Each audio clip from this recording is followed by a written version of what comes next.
My name is Josh Herring. Welcome to the session entitled Receiving the Given, Learning Gratitude from C.S. Lewis. I promise we are going to talk about the things that are in the title today. We're also going to do a few other things that are not really in the title because this is an opportunity that Winston asked me if I could share my dissertation in about half an hour. So this is going to be an attempt to do that.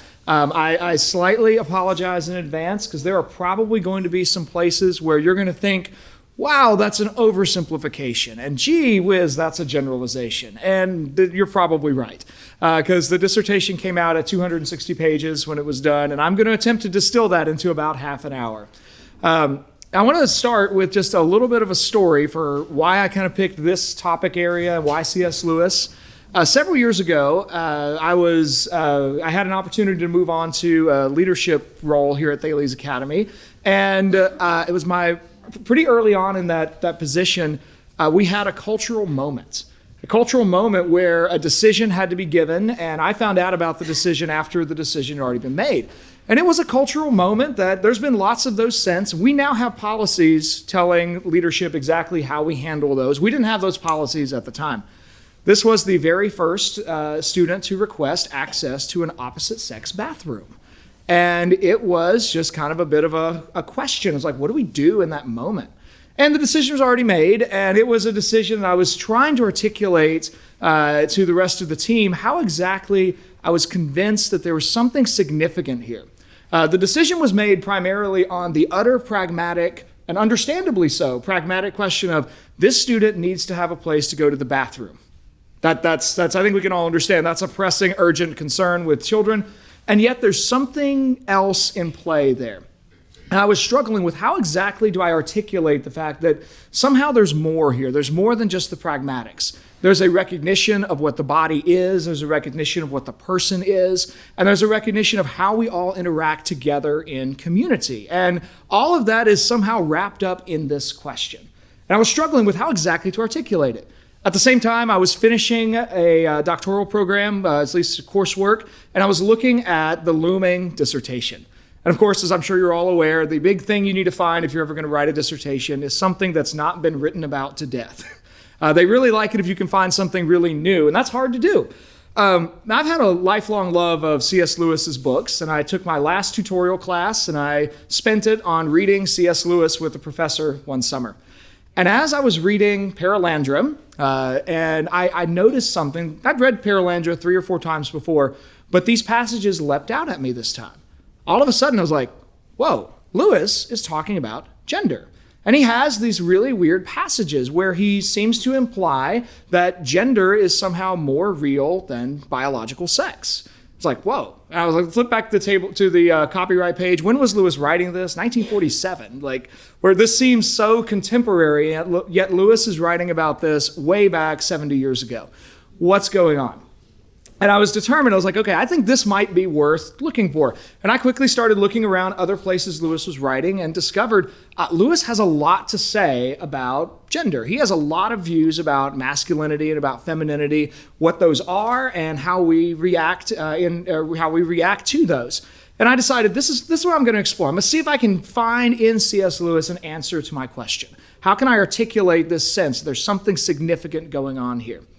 And today I want to kind of share with you what I found over a year of reading Lewis as deeply as possible and then writing about Lewis. I did find an answer to my question, and I'll share that with you at the end of the presentation. But what I also found is that that's not really what Lewis is doing. What Lewis is really doing is using gender as a way of explaining all of reality is a gift. And since all of reality is a gift, the proper response to the gift is really gratitude. And Lewis then takes so many parts of our modern disposition and he reframes it. Instead of it being, can I do X or should I do Y, the question then becomes, how do I rightly respond to the gift that has been given? How do I steward that, and how do I react in exchange? Now, before we get into Lewis, I want to kind of set this as a bit of contrast. This is the same path my dissertation goes down, because I think it's helpful just to kind of see Lewis's view in contrast to our general modern stance. I want to lean on two thinkers, Simone de Beauvoir and Judith Butler, to really set up the modern myth. Now, I want to use the word myth in a certain way. I'm currently teaching a mythology and fairy tales class over at Thales College. It's a really fun class to teach. But we spent the opening of that class looking at the fact that myths are not just fictional stories that are fun. They are that. But myths are really attempts to explain some part of the human experience in a way that resonates over time. So myths last because they work on a primal level. We don't tell myths to 5-year-olds expecting them to cognitively explain the moral of the myth or the parable. Instead, we tell them myths because it helps them understand initial relationships about the world. I want to use myth in that sense, and there is a myth of modernism that we all share. We all breathe these ideas. We participate in them just by virtue of living in 2023. Now, Lewis saw this happening in the 1940s, 1950s. He took direct aim at the myth of modernism in his great collection of lectures, The Abolition of Man. But to really set that up, I want to take a look back at Simone de Beauvoir first. Simone de Beauvoir was a fascinating, very significant figure in post-World War II France. She wrote a book, I'm not going to try to pronounce the French version of the title, but the title of the book is The Second Sex. She is the originator of radical feminism. There are previous feminist thinkers, but de Beauvoir really took feminism into a very different direction. And I suspect some of you know her name. Maybe you've read sections of her work. She is one of the most widely read feminist authors still to this day. Her work is foundational for every feminist scholarship or women's studies kind of class in the contemporary academy. I want to note two things from de Beauvoir. The first is that de Beauvoir she's really convinced that womanhood is constructed. It's not necessarily natural or given. She has the famous line that woman is made, not born. The essence of womanhood for de Beauvoir is a set of social expectations. The second thing I want to note from her, and that's where the first quotation on your sheet is going to come in just a second, she has an incredibly negative view of feminine biology and the general female experience. Here's how de Beauvoir describes a teenage girl who is kind of moving into adulthood. Just note the negativity of what she's describing. I'll explain this here in just a second. But here's what she writes in The Second Sex. She cannot become grown up without accepting her femininity, and she knows already that her sex condemns her to a mutilated and fixed existence, which she faces at this time under the form of an impure sickness and a vague guiltiness. Her inferiority was sensed at first merely as a deprivation, but the lack of a penis has now become defilement and transgression. So she goes onward towards the future, wounded, shameful, culpable. It is not by increasing her worth as a human being that she will gain value in men's eyes. It is rather by modeling herself upon their dreams. Now, over the course of 850 pages, Simone de Beauvoir develops this incredibly negative view of women. And when she's talking about mutilation and fixed existence, that's her description of the process of conception and then giving birth to children. De Beauvoir really has this very negative view. And you'll notice that she also thinks that she talks about women as lacking something, and that's really the essence of the feminine. By the end of her book, de Beauvoir argues that really feminine existence is one that is oppressed. It's oppressed by feminine biology, and it's oppressed by social expectations. She closes her argument saying that technology should free women from all of these forms of oppression. We'll come back to that in just a second. Second figure I want to look at briefly is Judith Butler. Judith Butler is a postmodern theorist who was incredibly popular in the academy in the 1990s and early 2000s. Hugely influential. She wrote this book called Gender Trouble in 1991. In Gender Trouble, Butler intentionally connects her thought to Simone de Beauvoir and then goes on to argue that both biological sex and gender are social constructs. She describes them as sort of societal scripts that are handed to each person as he or she grows, and that we just reflexively accept the script. Now, you probably can see where this is going. If you're truly a courageous person, you're not going to accept somebody else's script. You're going to overthrow the script and you're going to write your own play. You're going to be the star of your very own drama. Now, here's how Judith Butler puts it, and I just want to preface this with the fact that Butler is infamous in academic circles for really obtuse writing. This is the clearest statement I could find in her book, where it seemed that I thought this would be comprehensible, but it still reads like gobbledygook. Here's her statement. Gender is the repeated stylization of the body, a set of repeated acts within a highly rigid regulatory frame that congeal over time to produce the appearance of substance, of a natural sort of being. Here's what she's getting at. Gender is the repeated attempt to style the body. Now notice it's not the substance of the body, it's the style, it's the outward appearance. It's not what you are, it's a set of repeated acts. Gender for Butler is something that you do. So, which means you could do a certain set of acts or you could do a different set of acts. And in doing that different set of acts, you change the outward stylization. There's this highly rigid regulatory frame that's society's expectations that are around you. Those actions then congeal as a sort of jello facade of the outside of the self. That all of this becomes something that is not what you are, but rather what you do. Now, I wanted to start with these two because they are focusing on gender, and that's part of what I want to be able to set Lewis in contrast to. But they also illustrate the general approach of modernism. Modernism, as an attitude beginning in the 19th century and growing up through the 20th century, looks at the world around us and says the world is oppressive, and we need to change the world. We need to change reality so that it better fits our desires. That's precisely what both de Beauvoir and Butler are really arguing for. C.S. Lewis is doing something profoundly different. And for those of you who much prefer your philosophy in propositional form, almost all of what I want to say from Lewis's novels is found in his excellent set of lectures, The Abolition of Man. So if any of you have not read those, I highly recommend them. They're excellent.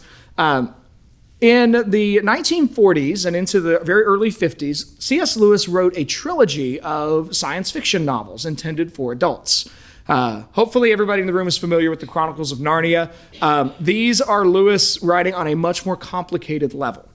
Now, what I want to kind of do for a few moments is explain some of what's going on in these three novels, because Lewis is going to develop first a theory of givenness. Then he's going to particularly look at the masculine and the feminine as pieces of reality that are given to us. He's then going to show us in that hideous strength the way that by becoming more fully masculine and becoming more fully feminine, his male and female characters in that hideous strength save their marriage. But that's not even really what he's up to. We're going to go to Out of the Silent Planet and see, I want to trace how what Lewis is really trying to do is trying to re-enchant the imagination. He wants to change the way we look at the world. And in changing that way that we look at the world, it changes how we act. But I'm going to do this kind of out of order. Out of the Silent Planet is really the first one, then Paralandra, then That Hideous Strength. But I want to focus on Paralandra because that's where most of my research focused. Just by quick show of hands, has anybody read Paralandra? All right, a couple. That's very exciting. Just so that we're all on the same page, I want to spend a second on plot summary. Paralandra is Lewis's attempt to write a version of Paradise Lost. There's a lot of parallels to Genesis 1, 2, and 3.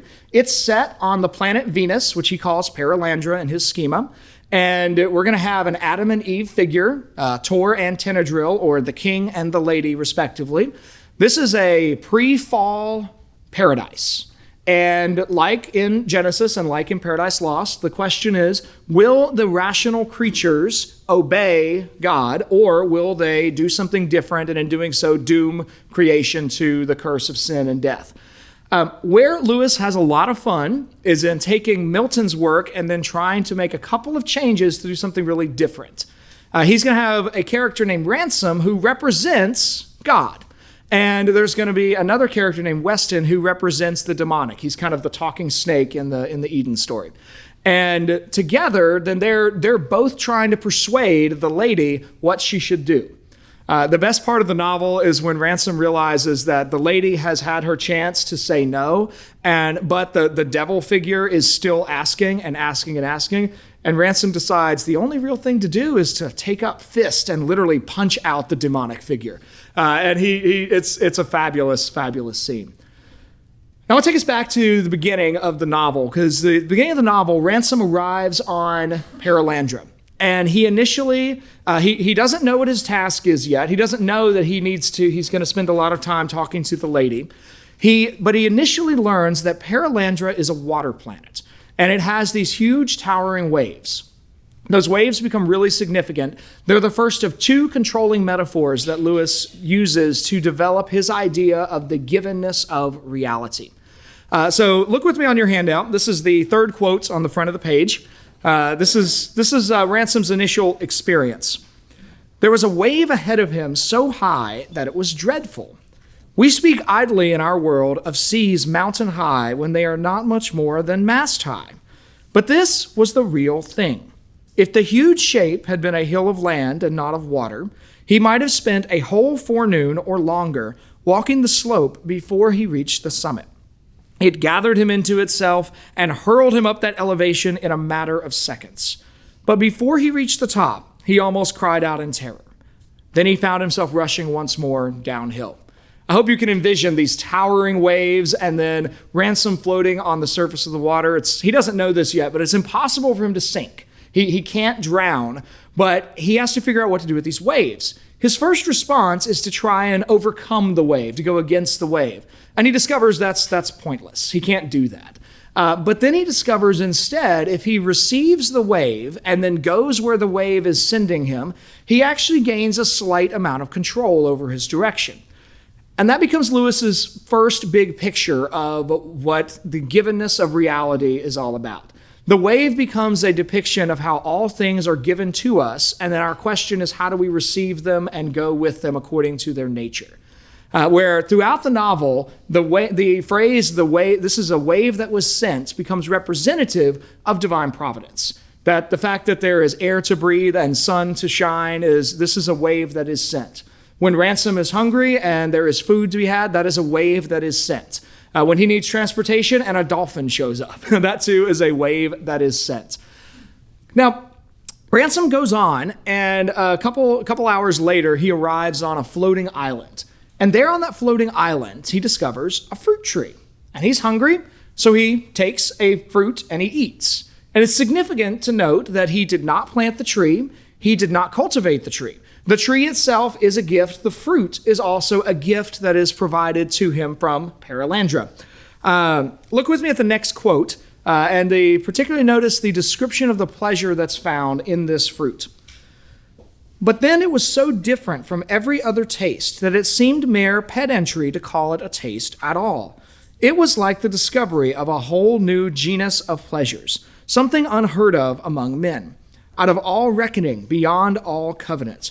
For one draught of this back on earth, wars would be fought and nations betrayed. It could not be classified. This is fruit on an unfallen paradise. There is no taint of sin. There is nothing less than perfection. This is the best fruit imaginable, and consuming it produces immense, immense pleasure. The question comes, then, should Ransom take a second fruit? Because he initially thinks, wow, that was so good, I should just repeat that experience. But here's where Lewis gets even more interesting. It's not just that the fruit is good, it's that the fruit was given to satisfy a need. There's a purpose, a telos to the fruit. The fruit is given to satisfy his need, but if he doesn't have that need, then he should not take the fruit. Take a look at the next quote. As Ransom let the empty gourd fall from his hand and was about to pluck a second one, it came into his head that he was now neither hungry nor thirsty. And yet to repeat a pleasure so intense and almost so spiritual seemed an obvious thing to do. Yet something seemed opposed to this reason. It is difficult to suppose that this opposition came from desire, for what desire would turn from this deliciousness? But for whatever reason, it appeared to him better to not taste again. He does not take the fruit again. His desire is satisfied. The pleasure was there. He can't repeat the experience. Here's Lewis's second part of this theory of givenness. All of reality is given. It's for us to receive it, but each thing that is given has a nature. It has an essence. And we find joy and pleasure in the gift when we use the gift in accordance with its purpose. If we try to use the gift in an opposite way or beyond its purpose, that doesn't work. We get something different. If you've read Lewis's novel, The Magician's Nephew in the Chronicles of Narnia, this is what's wrong with Jadis climbing over the wall and taking a fruit that should have been a gift, but she takes it and she eats it, and it eventually transforms her into the White Witch in The Lion, the Witch, and the Wardrobe. It has an effect, but the effect is not the joy and the pleasure that it should have brought. Now, from there, the novel proceeds. Ransom defeats the bad guy, the possessed Weston, and we then get to the end of the novel. And this is the section of pages that initially grabbed my attention. This is where Lewis takes this whole theory of givenness and this picture of a beautiful, unfallen world, and he adds into it a particular description of masculinity and femininity. Here's how he gets there. In Lewis's mythology, there are planetary spirits that govern Mars and Venus. Malacandra for Mars, Paralandra for Venus. These spirits then incarnate in front of Ransom, and they want to show themselves in shapes that will please the humans in this story. So they show Ransom a variety of different shapes. And Ransom at one point says that he then understood the meaning of gender. This is where we need to know a little bit more about Lewis's backstory and his philosophy. C.S. Lewis was at one point intending to become a philosophy professor. He didn't go that route because there were no jobs teaching philosophy. Instead, there was this new thing in the English university called the English department. They were hiring, so he eventually took a job teaching English. But Lewis always had this love of philosophy. And his philosophical love was really found in Neoplatonic ideas. So if you remember anything about Plato, I hope you remember that Plato believed there are ideas that are more real than their physical expressions. The chairs you're all sitting in are, in Plato's view, poor copies of the ultimate idea of a chair that exists in some kind of mental, spiritual space. Lewis thinks that's how this works. He Christianizes it. He believes that there are certain ideas that exist in the mind of God, and then those ideas radiate outward through all of creation. This is what Lewis thinks is happening with masculinity and with femininity. And he describes that through these two spirits. Look with me at it's the quotation at the bottom of the front half of the page. The two white creatures were sexless, but he of Malacandra was masculine, not male. She of Paralandra was feminine, not female. Malacandra seemed to him to have the look of one standing armed at the ramparts of his own remote archaic world, in ceaseless vigilance, his eyes ever roaming the earthward horizon whence his danger came long ago. But the eyes of Paralandra opened, as it were, inward, as if they were the curtained gateway to a world of waves and murmurings and wandering airs, of life that rocked in winds and splashed on moss stones and descended as the dew, and arose sunward in thin-spun delicacy of mist. On Mars, the very forests are of stone. In Venus, the lands swim. Now, Lewis does a lot with other passages, but there's a lot that he packs into this one particular space. I just want to kind of walk through this. If this were an English class, this would be a close reading kind of thing. Notice firstly that the two white creatures are sexless. We are not talking about biology. We're talking about spiritual beings that have taken temporary form. So they're not able to produce offspring. That's not what's in view. Instead, Malacandra is masculine, though not male. Paralandra is feminine, but not female. Lewis does a lot with directionality, and he focuses on the eyes. Malacandra's eyes have the look of one standing armed, looking outward to protect his world from danger. This, for Lewis, is the heart of the masculine. The masculine for Lewis is an outward orientation towards defense of the home. This is where greater physical strength comes in. This is where any kind of leadership or headship or authority roles come in. None of them exist for their own sake. They exist for protection of the home. Now, notice how Venus is different. Venus's eyes opened, as it were, inward. Her eyes are the curtained gateway to a world of waves, murmurings, and wandering air. Waves, murmurings, and wandering air, all of those are fluid. Those are soft. Those are gentle. The feminine for Lewis is an inward orientation towards fostering the conditions that are conducive to life. Now, Lewis puts these two images together as complementary pieces, where the masculine and the feminine come together, and in the bond of marriage, those then lead to children, that leads to the home. This is the picture of the fullness of human flourishing. Now, he doesn't get at this in this particular passage, but part of what Lewis also does that's very interesting is he has characters who are clearly masculine characters and feminine characters. Their gender is never in doubt. And yet they can acquire the qualities of the other. Because Lewis does not have any problem having a quiet male figure who gives advice. He doesn't have any problem having Queen Lucy the Valiant firing arrows in The Horse and His Boy. But the fact that the quiet man giving advice, or the queenly O'Rule who fights like a man with her manly sword in Till We Have Faces, these characters are either men or women, and there's never any question of what they are. The question is, what attributes of the other are they acquiring? Now, that didn't used to be controversial to say, but it now kind of is. So I think Lewis is just really helpful for being a place to point out, no, there's an essence, but that essence can acquire the attributes of the other. Now, look what he does in that last line. On Mars, the very forests are of stone. The masculine is rigid, it is steady, it is hardy. On Venus, the lands swim. The feminine is fluid, it's changeable, it's lighter, it's more delicate, it's more graceful. For Lewis, these are real differences. They're not differences that are ranked against each other. Instead, they're differences that really complement each other. And putting those together, putting Mars and Venus together, you see the fullness brought into the picture. Now, there's more that happens in Paralandra, but I want to jump quickly over to that hideous strength. I'm watching our time and want to make sure we have time for Q&A. In that hideous strength, we get Lewis takes all of that he does in Paralandra and he builds on it. But he changes the nature of the story profoundly, where that hideous strength is also operating on a cosmic level. It's not really about the exchange between planets, though it kind of is. It's not really about a critique of modern science, though it also does that. That hideous strength is really about a marriage. That's at least the argument that Lewis scholar Michael Ward makes. He thinks we go from a macrocosmic level down to the microcosm. And the way we save all of reality is ultimately by saving a breaking marriage. In that hideous strength, we meet two primary characters. We've got Mark and Jane. They're married. At the beginning of the novel, their marriage is clearly on the rocks. They are relatively newly married in the first couple of years, but already they're going in opposite directions. Jane is dissatisfied, she's discontent, she does not like the fact that her marriage means that she has a bit more responsibility for the home.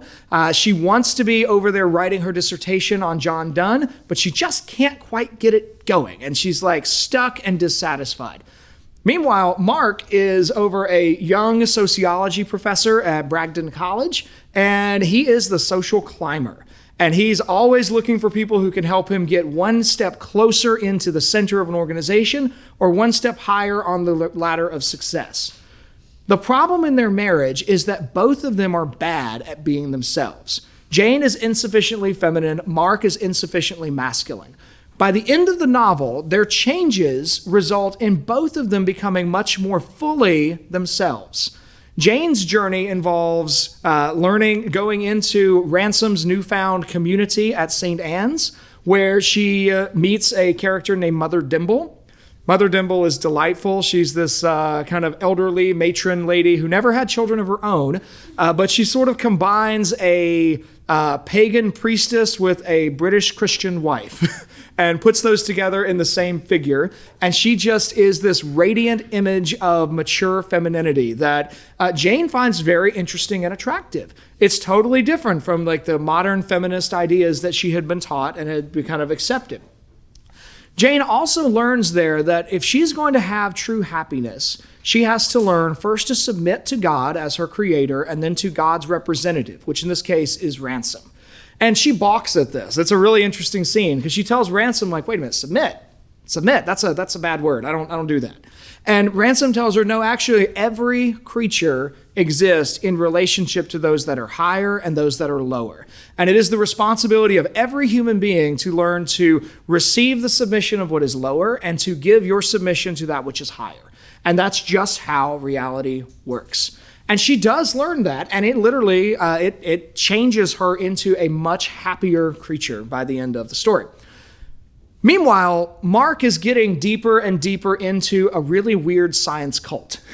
And he literally, this cult is dedicated to reanimating a severed head and having it be possessed by a demon, all in the name of science. Lewis is having a lot of fun with the science stuff. But the way that this cult is really going to try to corrupt Mark is by constantly getting him to yield. He has to, which is the opposite of Lewis's firmness for the masculine. Mark's yielding comes across, he first has to lie in a newspaper. He then has to cheat other people. He racks up huge debts, and he's always held out, the next carrot is always held out in front of him. He's always willing to chase it. It comes to a conclusion when he's at the last stage before his full initiation, where he's in a room where on the ceiling are dozens of bad modern art paintings.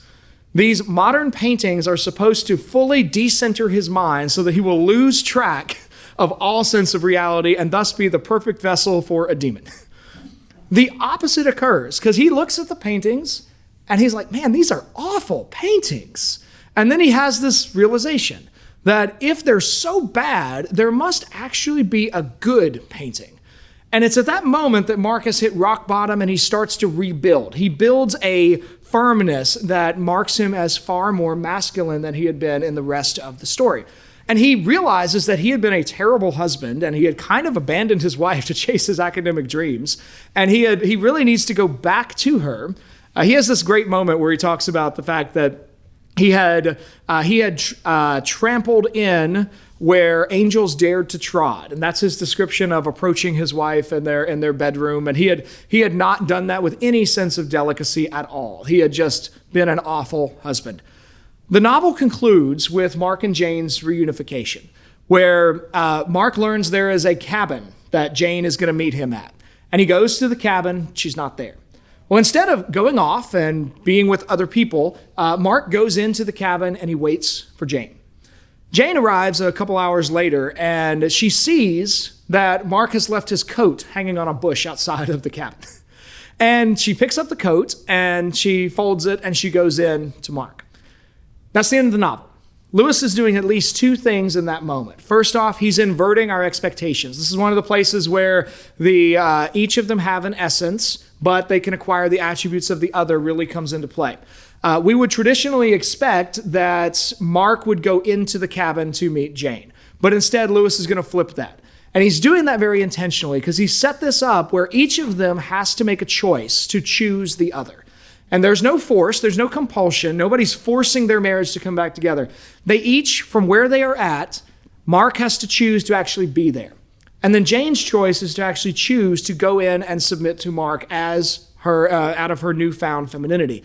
The other piece I love is where Jane folds Mark's coat, and she just kind of rolls her eyes as, Mark left his clothes lying around again. And then she goes back in. And it's this moment where the Jane at the beginning of the novel, who hated every part of domestic responsibility that she might have as the wife in the home, now she willingly accepts that, and she accepts that that's part of what she's to do.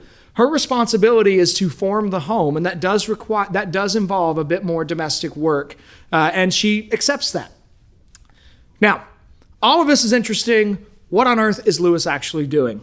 I want to take you back to the handouts. I didn't have a good quote to pull that was short enough for this from that Hideous Strength. I want to go back to Out of the Silent Planet. This is book 1 in the Ransom trilogy, where in Out of the Silent Planet, Ransom is kidnapped by 2 scientists. You might notice a running hatred of scientists in this trilogy. Like, Lewis does not like modern science. He has 2 scientists kidnap Ransom, they throw him in a box, and they ship him to Mars. So on his way to Mars, there's this epiphany moment that Ransom has, and that's what's in the quote that's in front of you.